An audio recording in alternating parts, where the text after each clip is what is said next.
ঢাকা বিভাগের অন্তর্গত ঐতিহাসিকভাবে প্রসিদ্ধ টাঙ্গাইল জেলাটি ১২টি উপজেলা নিয়ে গঠিত। প্রাণী সম্পদে অত্যন্ত সমৃদ্ধ এই জেলাটি বরাবরই দুধ, মাংস, ডিম উৎপাদনে উদ্বৃত্ত।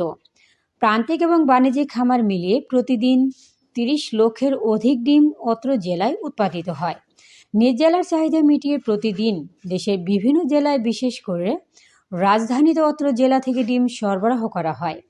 বাণিজ্যিক পোল্ট্রির পাশাপাশি ব্যাকইয়ার্ড পোল্ট্রিতে জেলাটি সারা দেশের মধ্যে অন্যতম স্থান দখল করে আছে।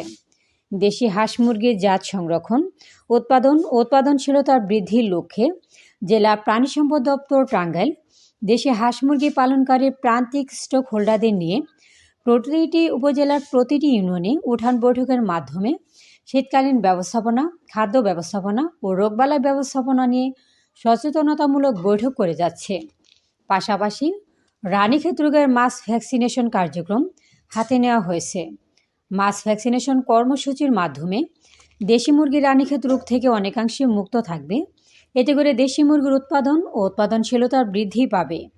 পাশাপাশি প্রান্তিক ও বাণিজ্যিক খামারির বৃন্দ শীতকালীন ভাইরাস রোগ, রানীক্ষেত ও এভিয়ান ইনফ্লুয়েঞ্জা সহ অন্যান্য ভাইরাল রোগের প্রাদুর্ভাব থেকে রক্ষা পাবে।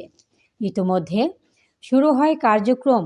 সকল দেশি হাঁস মুরগি পালনকারী প্রান্তিক ও বাণিজ্যিক পর্যায়ের সকল খামারি বৃন্দকে অংশগ্রহণ সহ সহযোগিতা করার জন্য অনুরোধ করা যাচ্ছে।